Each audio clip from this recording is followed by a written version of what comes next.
It's a great pleasure that the connection with Luxembourg is functioning. I'm really happy that Andrea Tóth from DG Connect is with us today. We know because of the restriction also she wasn't able to join us in person today. But we are glad that the connection is functioning, and we are really looking forward to your input on this really important subject. It's my pleasure that also E.Fuchs from the Federal Ministry of Interior is also with us, H.Hartl from the Federal Ministry of Economy and Energy, last but not least, H.Richter from the Max Planck Institute. We have an open data related subject, Andrea, but it's about data that is restricted for some good reasons. That is addressed in the Inception impact assessment, where the Commission would like to increase the potential of those data sets when it comes to the reuse. Could you please explain a bit more what's the intention of the European Commission, and possibly what are the approaches that you would suggest at the end of the process? Yes, thank you very much, Bencho, and thank you also for the opportunity to be able to talk and to engage in discussion today on this rather specific topic that is one that will be dealt with by the first legislative proposal to come out under the data strategy. So as it has been stated in the communication from February this year, one of the pillars of the data strategy is to create a cross-sectoral governance framework for data, a sort of European-level enabling framework for data access and sharing.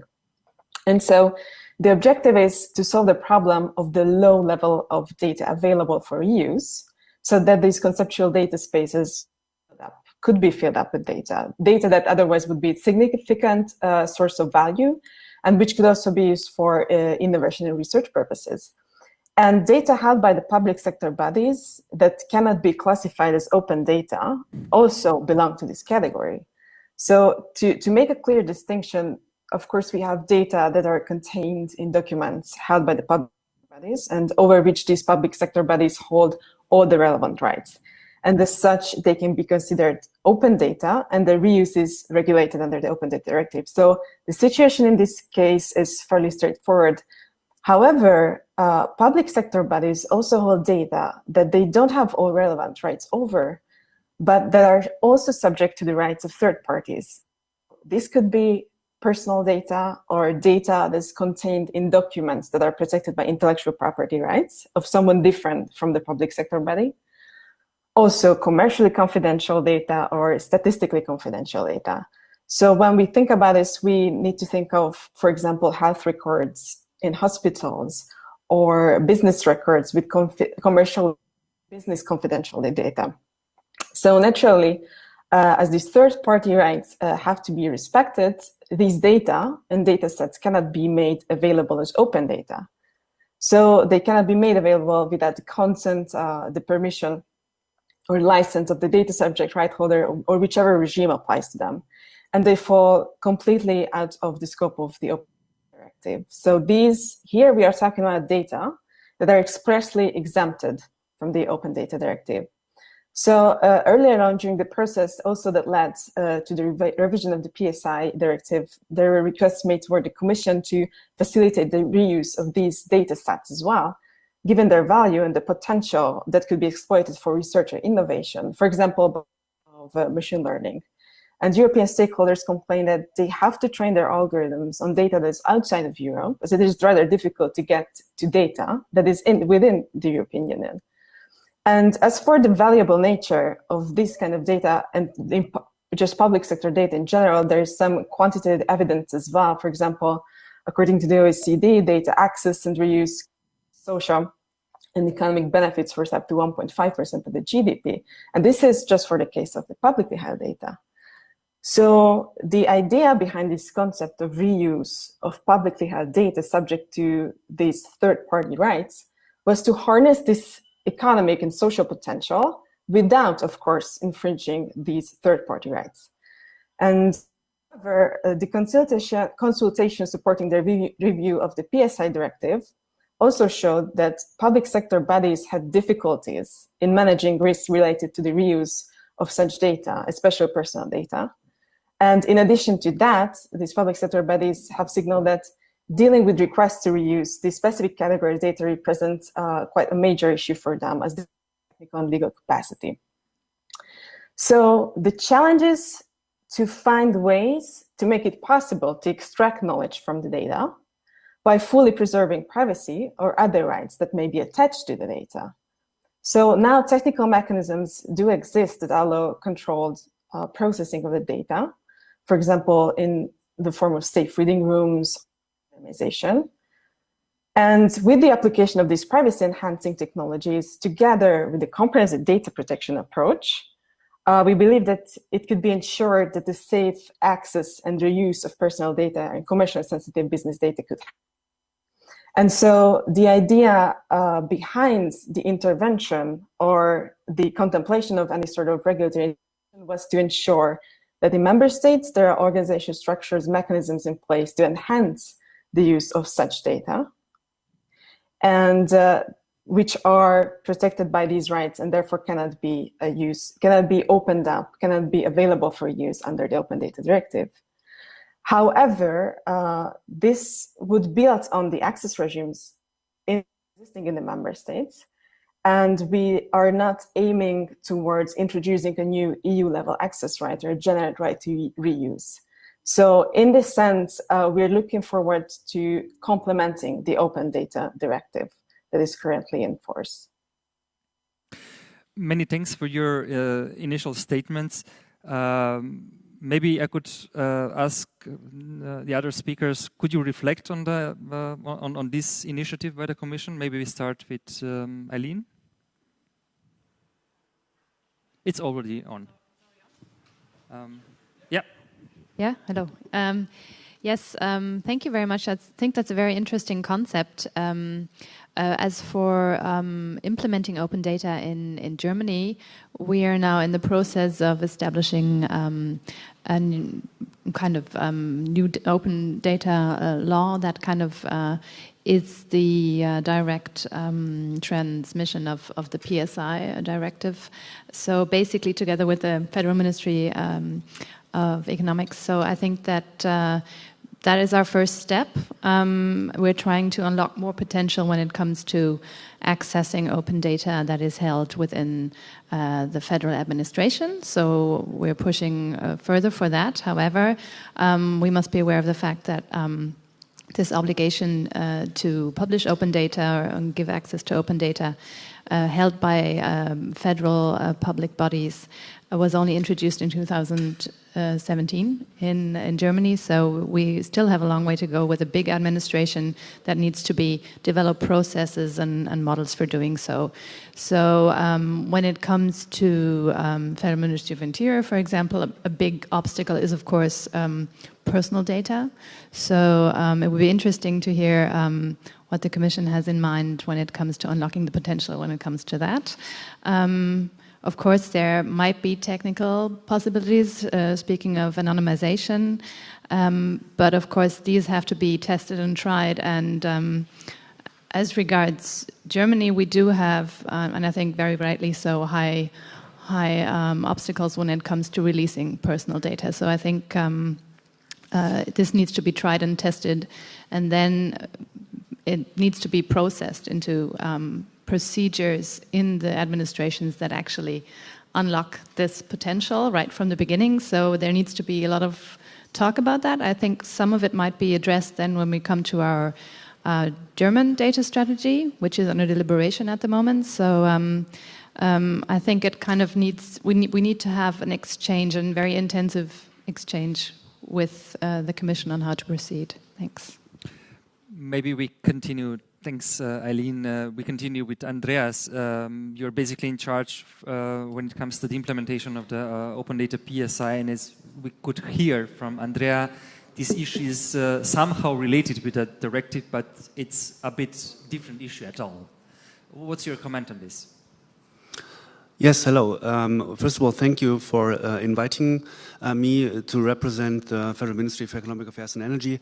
And I must admit it feels a bit weird and good at the same time to have a physical panel again.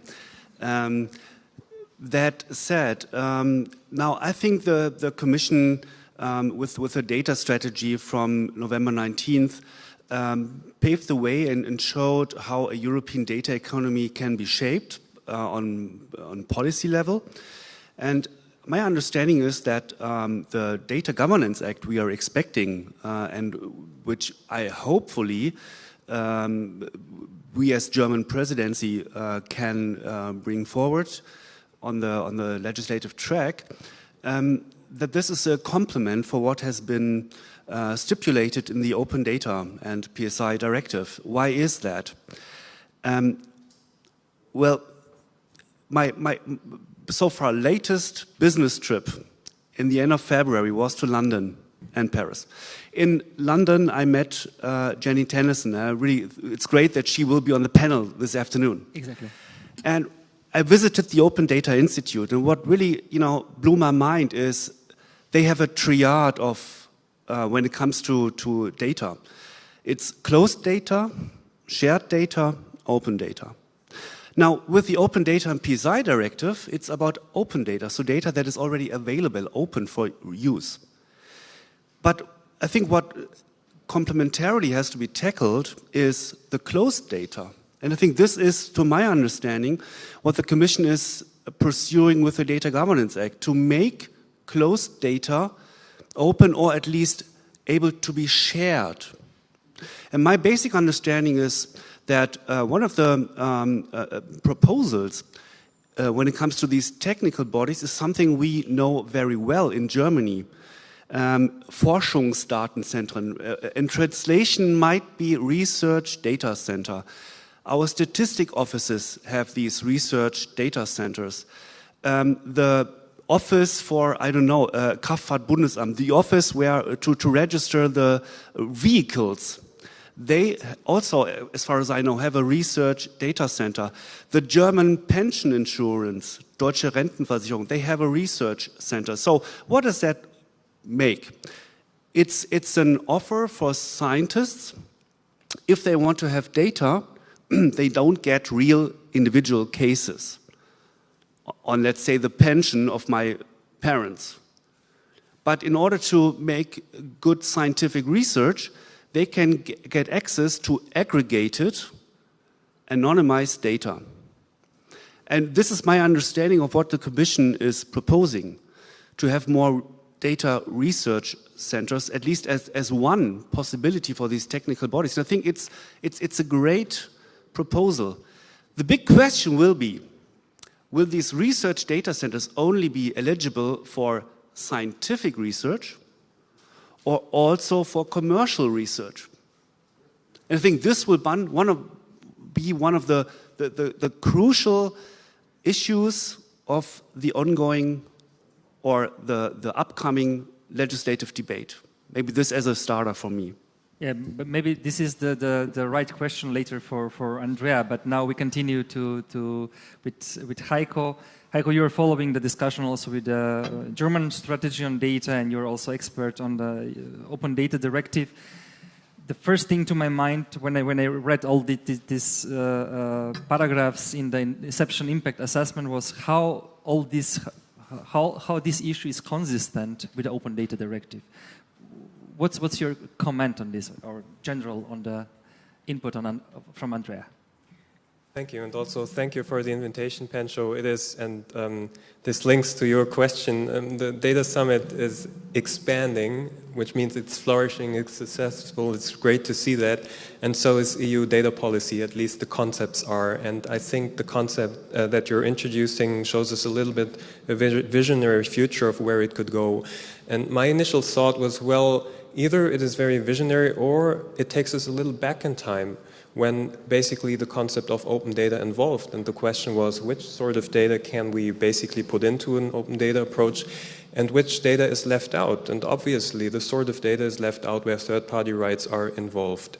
Now, these third-party rights are personal data. I mean, this is where probably most of the insights, of the most interesting insights you can get from data that contains personal data. as for example health records, this is what Andrea mentioned, but also intellectual property, very, very important when it comes to text and data mining, so for data sets where might be IP protection, and also business secrecy. And we do have a long tradition in any country when it comes to freedom of access to the files under a Freedom of Information Act, that the authority basically has to decide, well, is this affected or not? And then also under German laws, there are different ways how the authority can handle it. They can say, well, basically the rule says that stays out, you cannot get access to the file for that reason. The second is these are consent-based rights, so personal data, business secrecy, and also IP rights. There is the possibility, at least if the law allows for that the authority could go to this individual and ask, well, we have a request, do you agree? Shall we hand it out? And sometimes they do, sometimes they don't do it, then depends on the purpose, and then you can also have proceedings on that. And the third possibility is that the authority is active itself by blackening it, so basically it avoids the clash, so it says, well, we have to do something, we have to change or render the data somehow for not making this clash happen, all right? And the third one is it refuses basically and not to give it out. So this was my initial thought, that this is the basic constellation. Now, it is still what we're talking about basically, because you could think about consent, you could also think about the authorities playing a much more active role in gathering the data and anonymizing it, for example, which is a little bit of squaring the circle, because Andrea said, well, we don't want to affect the rights of the third parties, and as far as I read the Inception assessment, it also says we don't want to change substantive law, we don't want to change GDPR, we don't want to change copyright rules and so on. So we need to find a governance approach that means a combination of technical solutions, of process, and the law. And the question that then came to my mind, this is nothing that really is an open data approach, that is something else. Of course, there are similarities, and you can also get inspired by this, because there are problems that show up that are quite similar and that are informative, where you can already use the existing regulatory approaches. But it's a different pair of shoes, I would say. And in my view, the elephant in the room, I was asking myself, are basically the issues, what can the Commission do? What can we do from the EU level when it comes to that? And this is linked to the question, why is that a horizontal approach? So we see, as for example, Forschungsdatenzentrum, these are somehow sectoral approaches, or at least the idea is then that also other parties can use it, also an extension of the purpose, that it can be used for private innovation or research. And the third question that comes to my mind then is also, Andrea was mentioning, for example, hospitals. There you have exactly the same problems that we discussed this morning. Where's the public-private divide? So would that be a different playing field then for the data of public hospitals as compared to, or usually they are private undertakings then, so you have exactly basically mirroring the debate that we already had this morning. Many thanks, Heiko. Having in mind the difficulties that we have in Germany in many areas with open data, how realistic is this initiative? I mean, we know how many hurdles we have at the level of open data, and this issue is actually much harder to do. But okay, we'll leave it later. Andrea, do you have maybe some initial feedback from the consultation? Could you maybe tell us a bit more in this regard? And I think also it's important to listen to you. What is the justification for these initiatives? I mean, in the paper of the European Commission, you are mentioning also Germany as a, I believe, good example. But there are also some other countries that are also doing something in this field. I think potentially Finland. Yes, thank you, Pencho. So about the consultation process. So we had 2 rounds of consultations. First, the online public consultation, which had also questions pertaining to the secondary use of public sector information. And this general consultation, we received 806 contributions and from a variety of stakeholders, including citizens, businesses, academia. and also over 200 position papers. And so the specific questions regarding reuse were, one was that whether or not public authorities should do more to make available a broader range of sensitive data for research and innovation purposes for the public interest, of course, in full respect of data protection rights. And to this question, more than 3/4 of the respondents responded that yes, they should do more. And so these were the replies that said either they strongly agree or somewhat agree with this statement. And there was also a follow-up question to this one, which asked how and by what means should public sector bodies facilitate the reuse? And here was a list of potential tools and options. And from among these, most respondents indicated that this should happen by being able to provide anonymization of specific data for concrete use cases. And also the clarification of the legal rules would be absolutely necessary. And the third most popular option was that these bodies should help their user to identify the exact authority of a specific set of data, for example, through a one-stop shop mechanism. Consultation data strategy, but we also had a second round, which concerned the already mentioned Inception impact assessment. And for this one, we also had also received a quite nice number of replies. We received 107 contributions. And the general sentiment that we could filter down from these contributions was that the unlocking the value of public data in a useful and harmonized format actually has great potential to foster innovation. However, also the difficulties and the problems that are encountered by public sector bodies in this area was pointed out. For example, digitalization, the administrative processes, the lack of digitalization for administrative processes, discrepancies between the level of digitalization, and so. But at the same time, the Commission was also encouraged to support research in anonymization techniques as well as methods which would ensure or help to monitor the risk of re-identification in, for example, large data pools. So this was what we could gather from the two rounds of conversations that we had. And just to answer the second part of your question, what was the inspiration behind it and how did we come about to conceptualize it? And Andreas already mentioned the Forschungsdatenzentren, which was definitely something we saw and used as something as a starting point and as an example of what is happening at the member state level right now and what could be useful to have it on a European level. But apart from the German example, there's also the data permit authorities in Finland, FinData, which is actually working as a sort of one-stop shop and researchers with services for receiving a permit to process health and social data.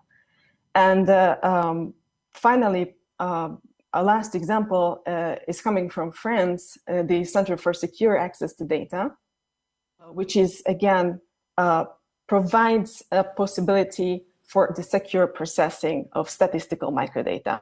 So these were the examples that we had in front of us when we looked around and tried to see what is going on in this remit in the member states.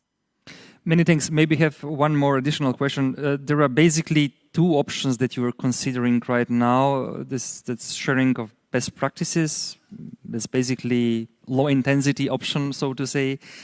And the second option is the obligation of member states to offer support to researchers and businesses. Could you maybe comment on these two options?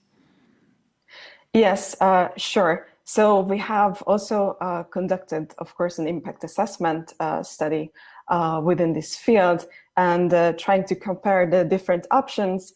And while sharing of best practices is something that can be useful, it's also weak in the sense that it does not allow for a systematic harmonization. So if we want to have cross-border data flows and research to develop and to flourish, then we might need to look into the direction of higher intensity and trying to harmonize different conditions within which such services should be provided. Many thanks. Eileen, you've heard what are the options and what is the idea behind these initiatives. What is your experience so far? And I know it's too early to speak about what is preferable for us, but could you maybe comment also on this? So what would be preferable as a option? Policy option at European level? I think, like as Andreas rightly said, I think it's very courageous thing to do and just try it out and find areas of action where we could actually incentivize innovation by opening up such data. However, it needs to be under very clear conditions, and I think it would definitely be preferable at this stage to have some best practice options and incentivization more than an obligation for public bodies. The same question also to Heiko and Andreas. Well, I think that sharing of best practices, of course, is always useful because it broadens your knowledge. But we are talking about legislation. And I think we should consider even more options than that. So I think when what can be very helpful is when I think of the cases that Andrea mentioned, you know, these practices in Finland, in France, and in Germany, and maybe also in a lot of other member states. I think it would also be useful to think about a federated approach throughout Europe and to have something like a network of these technical bodies and to work on aspects of interoperability of data standards. And I think this should also be triggered and has to be triggered to reach our common goal, which is not disputed. Our common goal is to have a European data economy. And I think this could be very helpful. But of course, when it comes to the question, what incentives are there to open up the data, it's also very much a cultural aspect. And I think this is also why the Open Data Institute was established in the UK. And I think this is also, you know, one player in the game to have an institution that is not only a passive person to be addressed, but also that goes into public bodies, into authorities, and tries to make clear the advantages also for the authorities that have the data. Also for their own work. I had a conversation with the Berlin Open Data Institute, and they told me that those authorities that have first experiences with open data, they are the heaviest user of open data themselves. And I think whoever has experiences as a citizen with authorities is, you know, it's quite clear which authority is modern and is not so modern, and the people that are working in these authorities, I think when they get a sense of the incentives of the benefits, that would also be a big cultural game changer. And maybe also one legislative remark. We are talking a lot about, you know, the relation between open data legislation and the privacy legislation, IP rights. And I think this could maybe also be subject for consideration to have some clearance on that. I mean, the relation of the General Data Protection Regulation to new legislation can be defined by the legislators.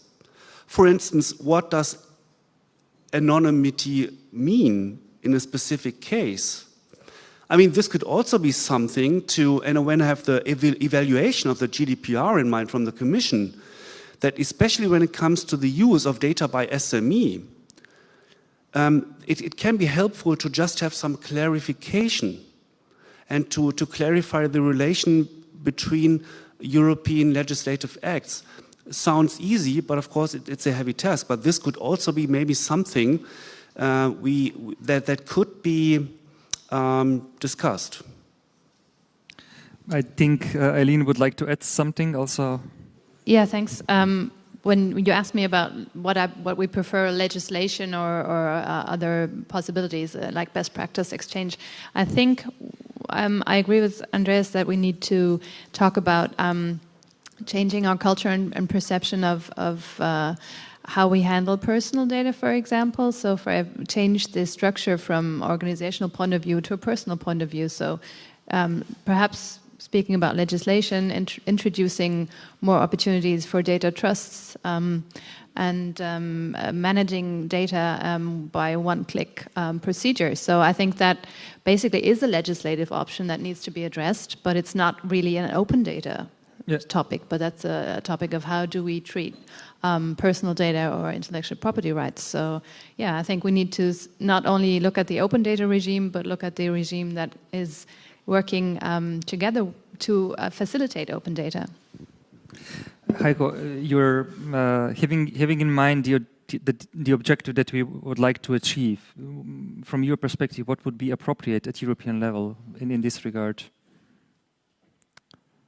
Well, at the European level, I think it is difficult if the conditions are basically not to interfere too much with the competencies of the member states here. And I agree that that there is much leeway for the member states to basically to be active and to shape their laws. Let me give an example, the GDPR. I mean, you mentioned FinData.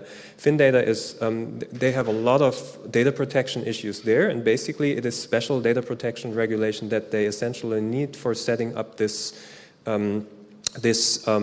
well, it's an institution, it's a process, so it's a holistic approach basically that they did. And as a side remark, I mean, I don't need these records to do my research, but I went on this website and I tried to make a request and to get some data, and then I found out, whoa, this is 1,000 euros per request. So there's also an institutional sort of business model behind, because they want to self-finance themselves in a couple of years. And this brings me basically to the big elephant in the room, who is paying for that. And there, of course, the EU can give some funds to the member states and can make some pilot projects. But this initiative needs to come from the member states, basically, in setting up these institutions. The Forschungsdatenzentrum, I think, is a very interesting example because it's set up by the German statistic offices. And this, which brings us back to the discussion we had before, federalism is the issue in Germany, which explains a lot why data policies are working or where the challenges are. And this is a quite, I would say, successful example where they started very early on to connect, and gathering of statistics anyway is federal, and they have their Bundesstatistik as a framework. So this could be an example as well. But it's hard, I think, to find a very general approach here, and I agree that we are currently at a stage where there is still a lot of experimenting, and I think one should carefully watch that, and there should be an exchange of information through best practices. That is coordination work that the EU can definitely do and can foster, but maybe it is a little too early to have really EU-like mandatory rules on that. At the same time, and this is where I really hope that the German data strategy will be ambitious in that regard, where we have to think about how we can use the leeway and make use of the freedoms that we have when it comes to our own law. Many thanks, Heiko. I come back to my initial question, Eileen. It's explicitly stated in the Inception impact assessment that these measures would complement the provision of the Open Data Directive. Do you consider this complement as appropriate? Is it maybe better to have more ambitious Open Data Directive and then to open up this issue later, or maybe both issues can go parallel? I think it's not the one or the other, actually. I think there's always more leeway to have more open data, but it's a process we need to establish bit by bit. But it will not change the other legal regimes that we have. So basically, both needs to be done. I think is something that goes hand in hand. Yeah. Okay, Heiko, please. I fully agree with that. You fully agree yes, that it is. It needs to go hand in hand. And don't forget about the substantive law. That's something I would say, especially when it comes to intellectual property, because there the lines between the third-party rights are absolutely not clear, and that is something also that the European legislator could where they could clarify a lot. Also, when it comes to the database protection, that is something where the European Commission now inquires into whether this will be changed. That is basically a European directive that is implemented in all of the member states. So that is a remark I would make. Andreas, this issue is supposed to be, if I understood well, it should be addressed in the context of the so-called Data Governance Act.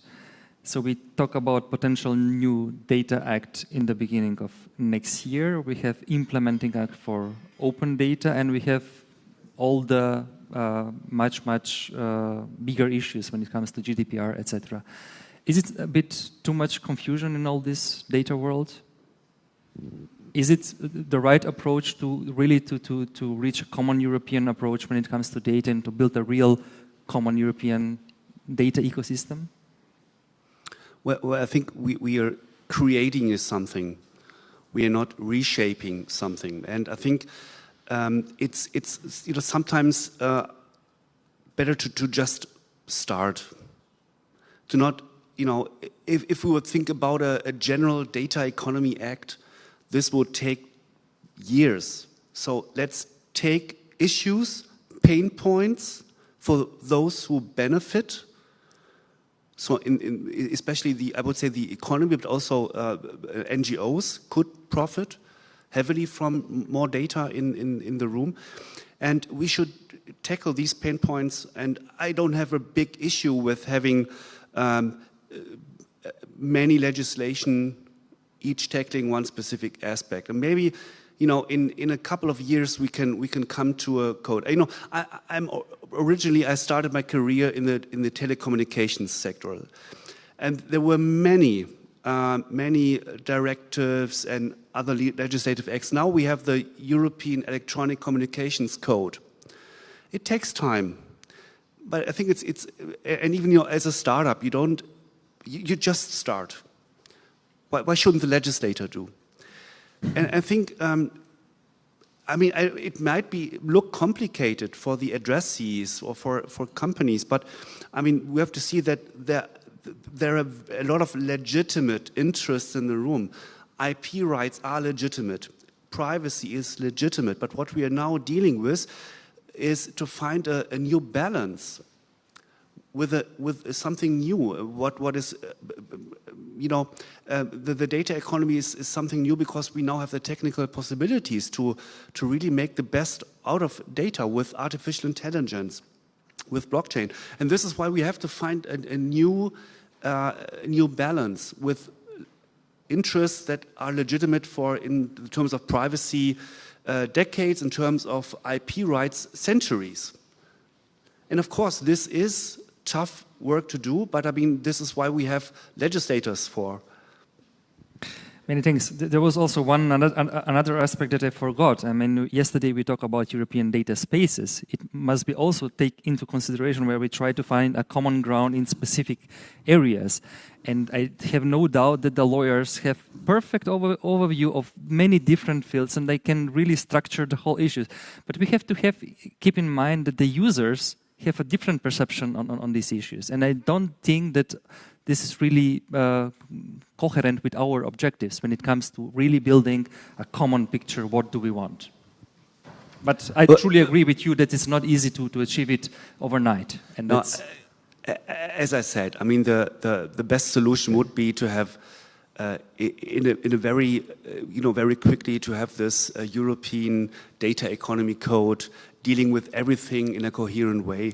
But I think, as I said, we should just tackle the pain points that are in place. We now have this Open Data and PSI Directive. As Eileen said, we will implement it into federal law, to federal legislation.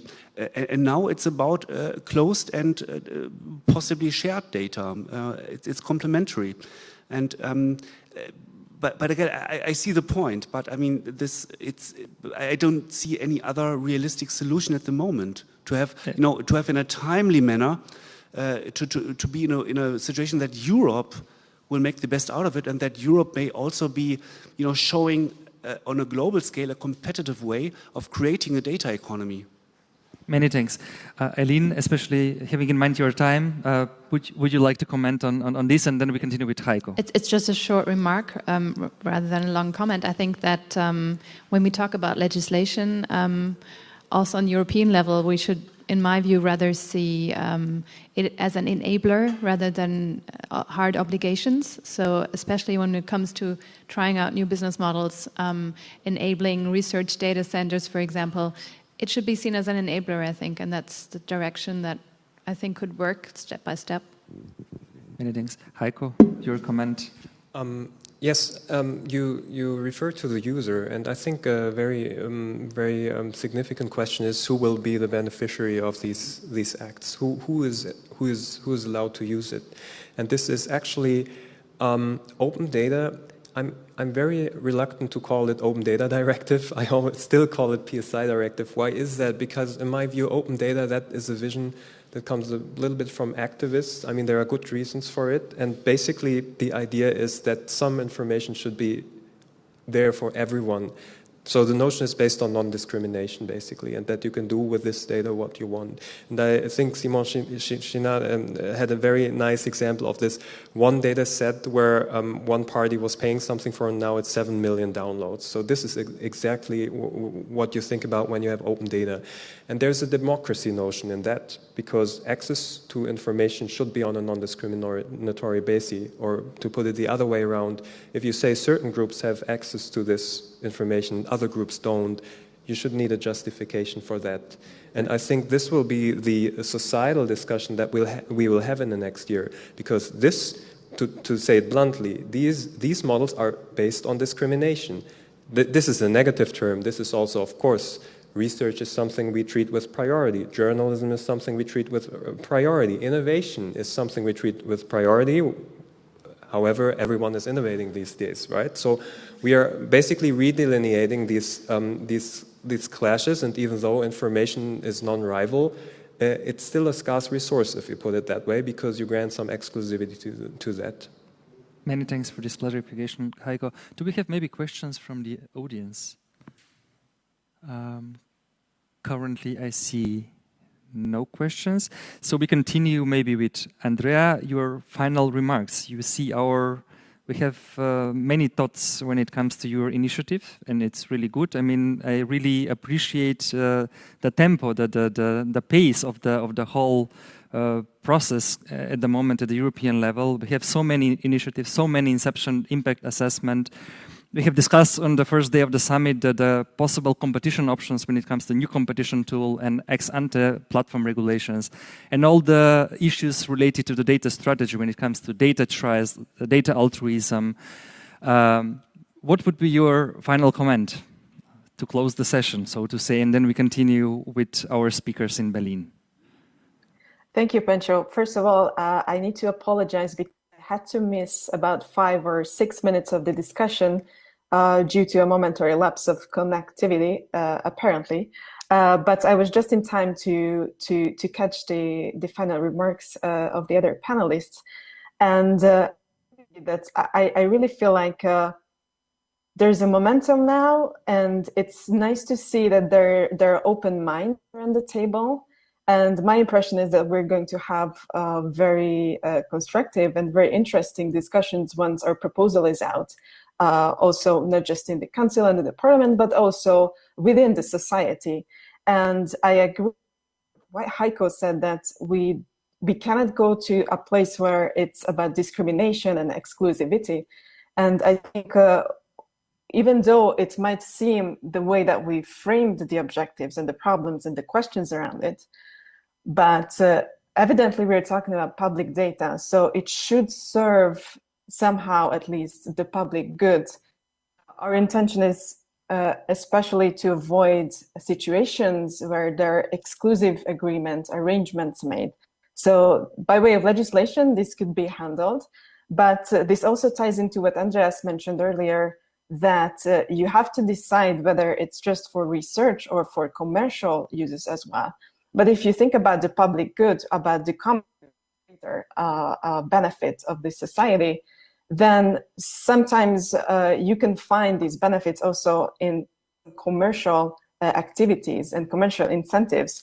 So I agree with Andreas in that matter, that I think that's going to be the heart of the discussions and the heart of, so to speak, the conceptual problem of this case. But thank you very much again for giving the possibility, opportunity to go into detail and explain in detail what we had in mind. And I was really pleased to see that at least my general impression is that it has received a positive reception. So thank you very much. Indeed, indeed. Many thanks, Andrea. So maybe we start with Eileen, then Andreas, and we close the session with Heiko. Yeah, thank you very much for these very insightful thoughts. I learned a lot from the panelists and also from Andrea, and we'll continue the work on open data and getting access to that data, and look forward to what we have in mind then in our own data strategy to complement that. Yes, again, thank you and congratulations to the Konrad-Adenauer-Stiftung for really contributing to the debate and to bringing forward the debate. And also thanks to all the other panelists, Andrea and Eileen, Heiko. I think we really have to now work hard. We're looking forward to the proposal by the Commission. And we as presidency, of course, are looking forward to bringing forward the process in the Council. And I think we all agree that this is an important issue, complementing the Open Data and PSI Directive. And I think the importance of the data economy cannot be underscored. Thank you. Many thanks for the kind words, Andreas. Heiko. Just quick, it's really nice to see you all in person here. And I hope that the debate also continues in person, and we see there are so many issues that are linked. And what I really like is that my impression, and this has changed over the last years, is that now the policymakers really understand that they need to tackle these issues holistically, even though, of course, there are always clashes and divides of competencies. But yet, I think it is a very good sign also when what I see in Germany, how it is being cooperated in setting up the strategy, whether this is one piece or not. We're all curious about whether this is a really holistic approach or not. And I think the EU has set quite a high bar, that for sure. Exactly. Many thanks to all of you. I said in the beginning, this summit is about that. We would like to offer a kind of input to the discussion. We believe, I'm quite sure that everybody wants that the European strategy on data will be success one day. And I think that, I said, we have really a clear strategic view on the issues, and I really appreciate the work of the European Commission in this field. Many thanks. Now we continue with the lunch break, 45 minutes, and then we start the discussion with Jenny Tennyson from the ODI.